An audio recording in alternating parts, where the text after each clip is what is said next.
Hello friends, हम लोग देखने वाले हैं क्लास 10 का चैप्टर 6 का थ्योरम 6.3 जो कि है angle angle angle similarity criteria.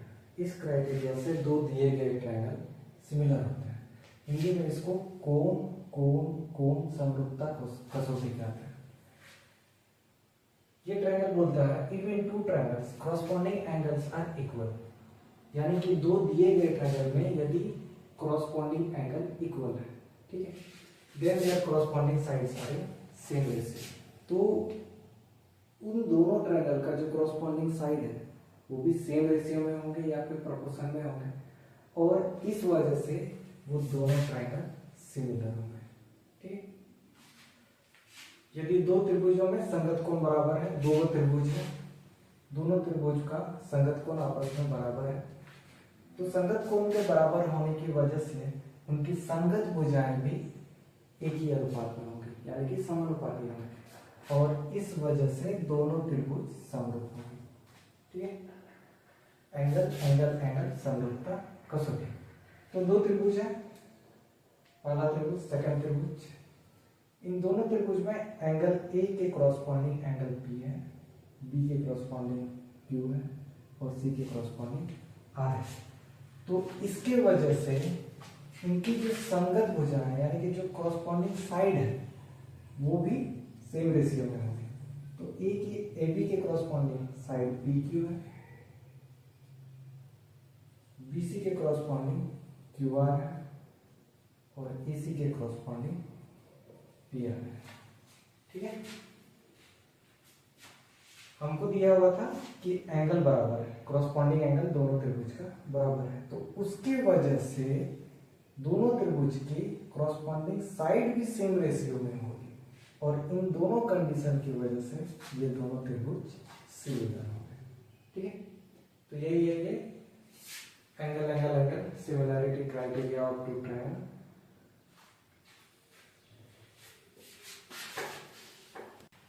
आइए हम लोग देखते हैं proof of theorem 6.3 angle angle angle similarity criteria of two triangle को कैसे प्रूव करना है ये देखते हैं। इसके लिए हमें दो ट्रायंगल लेना होगा, ट्रायंगल एबीसी और ट्रायंगल डीई। ठीक है, और इन दोनों को सिमिलर प्रूव करने के लिए हमें कुछ कंस्ट्रक्शन करने पड़ेंगे, और वो कंस्ट्रक्शन क्या करेंगे, हम एबी के बराबर इस ट्रायंगल डीईएफ के साइड डीई में कट लगाएंगे। ठीक है, यानी कि AB के बराबर हमने DP ड्रॉ किया, AB के बराबर DP ड्रॉ किया। ठीक है, AB के बराबर PD। उसी तरह AC के इक्वल हम DQ कट मारेंगे साइड DF पर, तो हमने AC के बराबर DQ ड्रॉ किया। ठीक, इसके बाद इस पॉइंट P और Q इन दोनों पॉइंट को हम मिला देंगे। ठीक, मिलाने के बाद अगला स्टेप हमारा ये रहेगा कि ट्रायंगल ABC और ट्रायंगल DPQ को हम कॉन्ग्रुएंट प्रूव करेंगे। इन दोनों को हम कॉन्ग्रुएंट प्रूव करेंगे। कॉन्ग्रुएंट प्रूव करने से क्या होगा, अगर यदि इन दो ट्रायंगल को ट्रायंगल ABC और ट्रायंगल DPQ को कॉन्ग्रुएंट प्रूव कर दिया जाए तो एंगल B के इक्वल एंगल P हो जाएगा और एंगल C के इक्वल एंगल Q हो जाएगा।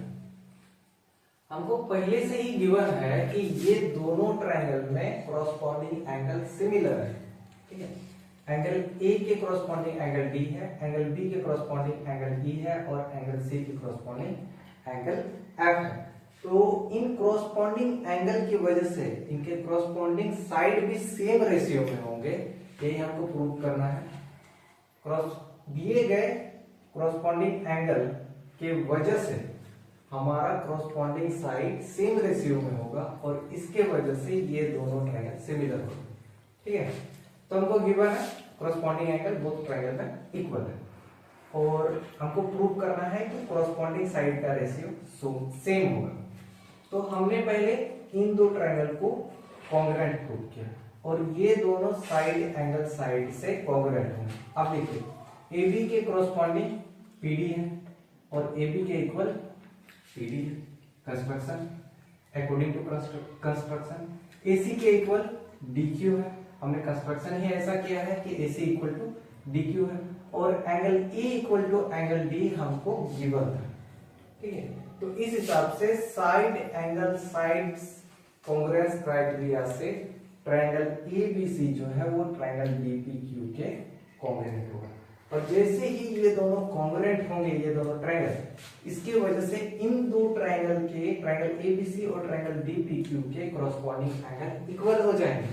तो एंगल बी के करस्पॉन्डिंग एंगल पी है, इसीलिए angle B equal to angle DPQ है। और एंगल सी के करस्पॉन्डिंग एंगल क्यू है, इसीलिए angle C equal to angle D Q P है। ठीक है, इसको हमने इक्वेशन 1 मान लिया। अब ध्यान दीजिएगा, एंगल बी के इक्वल हमको दिया हुआ था एंगल ई, ये क्वेश्चन में हमको गिवन था, और एंगल बी के इक्वल हमने ले आया है एंगल पी। ठीक है, हमने एंगल बी के इक्वल ले आया है एंगल पी, और एंगल बी के इक्वल है एंगल ई, गिवन है। तो इन दोनों को अगर हम कंपेयर करेंगे तो इस हिसाब से हमें क्या मिलेगा, एंगल पी और एंगल ई भी इक्वल होगा। आप ये सोचिए, ठीक है, कि angle B equal to angle E, ये हमारा गिवन था, और एंगल बी के इक्वल हमने ले आया है एंगल पी। ठीक है, ये D P Q angle P है, तो हमने एंगल पी बी के इक्वल एंगल पी ले आया है। तो जब ये दोनों एंगल एक ही एंगल के इक्वल है, तो इसका मतलब ये दोनों एंगल भी आपस में इक्वल होंगे। ठीक है, तो इस वजह से एंगल डी पी क्यू जो है वो एंगल ई के इक्वल है। In short angle P is equal to angle. ठीक, अब इन दो एंगल को आप देखिए, ये दोनों तो क्रॉसपॉन्डिंग एंगल है, वो दोनों क्रॉसपॉन्डिंग एंगल है। जैसे यहाँ पे पैरेलल लाइन अगर हम पी क्यू, लाइन अगर हम पी क्यू और ई एफ को कंसीडर करें, और यहां पर इस लाइन डी पी ई, ऐसे डी पी ई को यहीं ड्रॉ किया जाए, यहीं पर ड्रॉ किया जाए, D P E, D P E को अगर यदि हम ट्रांसवर्जन लाइन लें, यानी कि अगर हम इसे तिर्यक रेखा माने, तो ये दोनों तो संगत कोण है, कॉरस्पॉन्डिंग एंगल हो गए। ठीक है, और हम लोग ये थ्योरम हमने पहले भी पढ़ा है कि अगर यदि कॉरस्पॉन्डिंग एंगल इक्वल होते हैं, संगत कोण इक्वल होते हैं, तो दिया गया लाइन पैरेलल होगा, यानी कि समांतर होगा। तो इस हिसाब से हमारा ये P Q line E F के पैरेलल है। ठीक है, इसी वजह से P Q parallel E F है। अब जब इस ट्रायंगल में, ट्रायंगल डी ई एफ में हमको P Q parallel E F मिल गया, तो हम यहाँ पर बीपीटी अप्लाई कर सकते हैं। तो हमने वहां पर बेसिक प्रोपोर्शनैलिटी थ्योरम को अप्लाई किया, जो ये बोलता है कि अगर किसी ट्रायंगल के दो साइड को मिलाने वाली लाइन थर्ड साइड के पैरेलल है, तो वो लाइन उस दो साइड को सेम रेशियो वाले सेगमेंट में डिवाइड कर देगी। ठीक, यानी कि उन दोनों साइड का सेगमेंट का रेशियो सेम होगा। तो हमने इस ट्रायंगल में बीपीटी अप्लाई किया, तो डीई और डीएफ के सेगमेंट का रेशियो सेम होगा। तो डीई का सेगमेंट डीपी और पी है, और डीएफ का सेगमेंट डीक्यू और क्यूएफ है। ठीक, हमने इसको रेसिप्रोकल ले लिया, तो पी बाई डीपी मिलेगा, क्यूएफ बाई डीक्यू मिलेगा। अब हमने दोनों साइड 1 ऐड किया। ठीक है, हमने दोनों साइड 1 ऐड किया। अच्छा, खास बात यहाँ पे, हमने इसको रेसिप्रोकल ही क्यों लिया? हमने रेसिप्रोकल इसलिए लिया क्योंकि हम डिनोमिनेटर में डीपी चाह रहे थे। हम ये डीपी चाह रहे थे कि ये रहे, ये हमारा इस इक्वेशन से एलिमिनेट ना हो। ठीक है, अगर यदि हम इस 1 को इस इक्वेशन के बजाय अगर इसमें ऐड करेंगे, तो हमारा जो डीपी है वो एलिमिनेट हो जाएगा। ठीक है, और पी हो जाएगा, पी बच जाएगा। तो हमको पी को एलिमिनेट करना है और डीपी को लिखना है इक्वेशन में, इसी वजह से हमने इसका रेसिप्रोकल लेकर के इसमें 1 ऐड किया। ठीक है, अब दोनों साइड किसी भी इक्वेशन में जो लेफ्ट हैंड साइड करते हैं वही हमको राइट हैंड साइड करना होता है। तो हमने लेफ्ट हैंड साइड में 1 ऐड किया, तो राइट हैंड साइड में भी 1 ऐड करना होगा। अब आप यहाँ पर आप एलसीएम लेकर के इसको सॉल्व कीजिए। ठीक है, एलसीएम आप लीजिएगा तो आपको न्यूमरेटर में मिलेगा लेफ्ट हैंड साइड में P plus DP by DP, और राइट हैंड साइड में आपको मिलेगा QF plus DQ by DQ. ठीक है, अब यहीं पे कंपेयर करके देखिए, अगर यदि हम इसमें 1 ऐड करते तो हमको क्या मिलता, dp plus P by T. ठीक है, तो डीपी तो एलिमिनेट हो जा रहा था, हमारा डीपी एलिमिनेट हो जा रहा था, गायब हो जा रहा था, और डिनोमिनेटर में पी बच रहा था, लेकिन हमको चाहिए डीपी। ठीक है, इसी वजह से हमने इसका रेसिप्रोकल ले करके उस पे दोनों साइड 1 ऐड किया। तो 1 ऐड करने के बाद हमको फाइनली मिलेगा D by DP equal to DF by DQ. ठीक है, क्योंकि पीई प्लस डीपी करोगे, पीई प्लस डीपी करोगे तो आपको डी मिलेगा, और क्यूएफ प्लस डीक्यू करोगे तो आपको डीएफ मिलेगा। तो हमें मिल गया D by DP equal to DF by DQ. ठीक है, अब दोबारा से इसको रेसिप्रोकल ले लेते हैं, तो हमें मिलेगा DP by D equal to DQ by DF. अब आप गौर कीजिए, डीपी के इक्वल तो हमारा ए बी है और डीक्यू के इक्वल एसी है।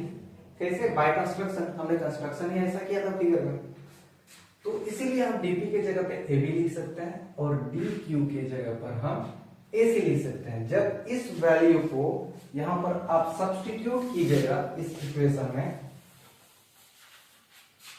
जब आप इन दो वैल्यूज को इस एबव इक्वेशन में आप सब्स्टिट्यूट कीजिएगा तो आपको मिलेगा A B by D, A B by D और A C by D F. ये क्या है? ये ट्रायंगल एबीसी और ट्रायंगल डीईएफ के दो कॉरस्पॉन्डिंग साइड का रेशियो है। ठीक है, दो कॉरस्पॉन्डिंग साइड का रेशियो है, लेकिन हमको तो तीनों कॉरस्पॉन्डिंग साइड का रेशियो चाहिए। हमें अभी तक दो कॉरस्पॉन्डिंग साइड का रेशियो मिला है, ए बी डी और एसी के corresponding DF. BC by BC के कॉरस्पॉन्डिंग ईएफ, यानी कि हमको अभी भी बीसी बाय ईएफ चाहिए, जो कि हमको नहीं मिला। तो ये सिमिलरली इसी मेथड से प्रूव किया जा सकता है। ठीक है, ये हमारा बीसी बाय ईएफ सिमिलरली इसी मेथड से प्रूव किया जा सकता है। उसके लिए हमको थोड़ा सा कंस्ट्रक्शन करना होगा, और कंस्ट्रक्शन क्या करना होगा आइए देखते हैं। ठीक है, अगला हमको क्या लाना है? BC by EF, third corresponding side का रेशियो लेके आना है, यानी कि बीसी बाय ईएफ। हम अभी तक लेके आ चुके हैं A B by D F equal to A B by D E equal to A C by D F, यानी कि फर्स्ट और सेकेंड कॉरस्पॉन्डिंग साइड का रेशियो हम लेके आ चुके हैं। अब फिर थर्ड कॉरस्पॉन्डिंग साइड का रेशियो बचा हुआ है। तो उस थर्ड कॉरस्पॉन्डिंग साइड का रेशियो ऑब्टेन करने के लिए हम कुछ कंस्ट्रक्शन करेंगे, और वो कंस्ट्रक्शन हमको ये करना है कि BC इक्वल टू हम एफ एन कट मारेंगे और AC equal to F M cut मारेंगे। ठीक है, BC equal to F N और AC equal to F M cut करेंगे। कट करने के बाद हम पॉइंट N और M को ज्वाइन कर देंगे। ज्वाइन करने से यहाँ हमको एक नया ट्रायंगल मिल जाएगा MFN। तो ये ट्रायंगल ABC और ट्रायंगल MFN ये दोनों कॉन्ग्रुएंट है। ये दोनों कॉन्ग्रुएंट है। कैसे कॉन्ग्रुएंट है? BC इक्वल टू FN हमारा कंस्ट्रक्शन के according, AC equal to FM, AC equal to FM है, ये भी हमारा कंस्ट्रक्शन के अकॉर्डिंग, और angle C equal to angle F हमको गिवन था, हमको पहले से दिया हुआ था। तो अगर यदि हम यहाँ पर कॉन्ग्रुएंस प्रॉपर्टी अप्लाई करें तो साइड एंगल साइड क्राइटेरिया से ये दोनों ट्रायंगल कॉन्ग्रुएंट होंगे। ठीक है, triangle ABC is congruent to triangle MNF। तो ये दोनों के कॉन्ग्रुएंट हो जाने से simplicity corresponding part of congruent triangle property से कॉरस्पॉन्डिंग एंगल भी इक्वल हो जाएंगे। तो एंगल A के कॉरस्पॉन्डिंग एंगल M हो जाएगा और एंगल B के कॉरस्पॉन्डिंग एंगल N हो जाएगा। ठीक है, अब आप ध्यान दीजिए कि एंगल B के इक्वल हम ले आए angle N, but angle B के इक्वल तो एंगल E है जो कि हमको गिवन है। तो इन दोनों को अगर यदि हम गौर से देखेंगे, लेफ्ट साइड इक्वल है तो राइट साइड भी इक्वल होगा, तो एंगल N के इक्वल एंगल E होगा, एंगल N के इक्वल एंगल E होगा। और इन दोनों को एंगल को अगर आप देखिए तो ये हमारा DE लाइन, ये हमारा MN लाइन, और एंगल N यहाँ है और एंगल E यहाँ है। तो ये दोनों पेयर ऑफ लाइन है और ये हमारा ट्रांसवर्सल लाइन हो जाएगा, ट्रांसवर्सल लाइन हो जाएगा, यानी कि तिर्यक रेखा, तिर्यक रेखा। तो जब कॉरस्पॉन्डिंग एंगल इक्वल होते हैं तो जिस पेयर ऑफ लाइन से वो बन रहे होते हैं वो दोनों पेयर ऑफ लाइन पैरेलल होते हैं, है ना, वो दोनों पेयर ऑफ लाइन पैरेलल होते हैं। तो जब कॉरस्पॉन्डिंग एंगल हमारा इक्वल है तो इसका मतलब जिस पेयर ऑफ लाइन से वो दोनों बने हैं वो दोनों पैरेलल है, ठीक है। Hence NM will be parallel to D। अब ट्रायंगल DEF में NM पैरेलल DE हो गया, तो पैरेलल हो गया तो उस ट्रायंगल DEF में हम BPT अप्लाई कर सकते हैं, हम बेसिक प्रोपोर्शनैलिटी थ्योरम अप्लाई कर सकते हैं।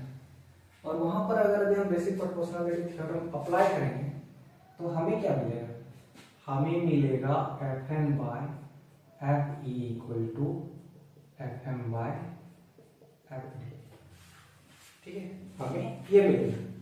पर हमारा कंस्ट्रक्शन के अकॉर्डिंग Fn के इक्वल BC है, Fn के इक्वल BC है और Fm के इक्वल AC है, Fm के इक्वल AC है, ठीक है। But according to construction Fn के इक्वल BC है और Fm के इक्वल AC, ठीक, यानी कि हम ये दो value Fn equal to BC और Fm इक्वल टू AC अब इक्वेशन में सब्स्टिट्यूट कर सकते हैं। और जब हम सब्स्टिट्यूट करेंगे तो हमें मिलेगा BC by Fe equal to AC by F, ठीक है। FD लिखिए या DF लिखिए, बात लिखिए FD और DF is the same distance, तो BC by Fe equal to हमारा आ गया AC बाय DF।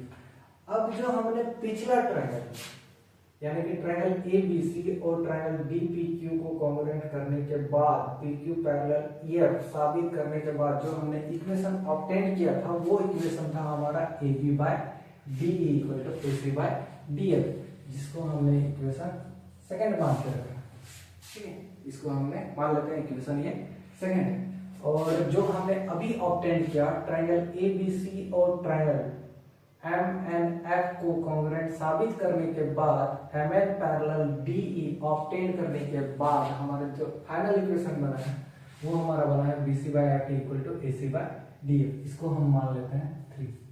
तो अगर यदि आप इक्वेशन 2 और इक्वेशन 3 को अगर यदि आप कंपेयर करेंगे तो आप पाएंगे कि राइट साइड इक्वल है, तो इसी वजह से हमारा लेफ्ट साइड भी इक्वल होगा, ठीक है। From equation 2 and 3 we can write that BC is equal to Fe, BC by Fe is equal to कहाँ चला गया AB by D, BC by Fe is equal to AB by D। तो इसका मतलब ये हुआ कि ये तीनों ratio AB by DE, AC by DF और BC by FE ये तीनों रेशियो आपस में इक्वल है,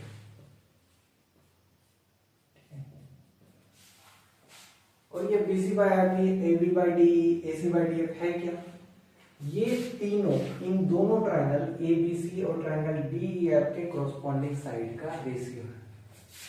BC by FE, BC by FE third corresponding side का ratio, AB by DE, AB by DE, अच्छा इसको सेकेंडली लिखते हैं, ठीक है, AB by DE को पहले लिखते हैं, इसके बाद AC by DF को पहले सेकंड में लिखते हैं और थर्ड में BC by FE को लिखते हैं। तो आप देखिए AB by DE first corresponding side का रेशियो है, AC by DF second corresponding side का रेशियो है और BC by FE third corresponding side का रेशियो है, यानी कि दोनों ट्रायंगल ABC और ट्रायंगल DEF के कॉरस्पॉन्डिंग साइड का रेशियो हमको इक्वल मिल गया। अब हमारे पास दोनों कंडीशन दो ट्रायंगल को सिमिलर दिखाने के लिए जो रिक्वायर्ड कंडीशन होती है, सारी रिक्वायर्ड कंडीशन हमको मिल चुकी है। कॉरस्पॉन्डिंग एंगल भी इक्वल है और कॉरस्पॉन्डिंग रेशियो का साइड भी इक्वल है, इसीलिए हम बोल सकते हैं now we can conclude that triangle ABC is similar to triangle DEF। ठीक, कि ट्रायंगल ABC जो है वो ट्रायंगल DEF के सिमिलर है। तो पहले हम लोग दो ट्रायंगल को सिमिलर दिखाने के लिए ये दोनों कंडीशन लेके चल रहे थे कि कॉरस्पॉन्डिंग एंगल भी इक्वल होना चाहिए दोनों ट्रायंगल में और कॉरस्पॉन्डिंग साइड का रेशियो भी सेम होना चाहिए। अब हम किसी दो ट्रायंगल को सिमिलर दिखाने के लिए ये एंगल सिमिलैरिटी क्राइटेरिया को इस्तेमाल कर सकते हैं सीधे कि अगर किसी दो ट्रायंगल में कॉरस्पॉन्डिंग एंगल इक्वल है तो इसका मतलब कि उन दोनों ट्रायंगल में कॉरस्पॉन्डिंग साइड का रेशियो भी इक्वल होगा, जिसकी वजह से दोनों ट्रायंगल सिमिलर होगा। तो ये था हमारा चैप्टर 6 ट्रायंगल चैप्टर का थ्योरम एंगल सिमिलैरिटी क्राइटेरिया, जो कि अब हमारा कंप्लीटली प्रूव हो चुका है। काफी लंबा था और इसका रिवीजन कर लीजिए। चलिए, थैंक यू।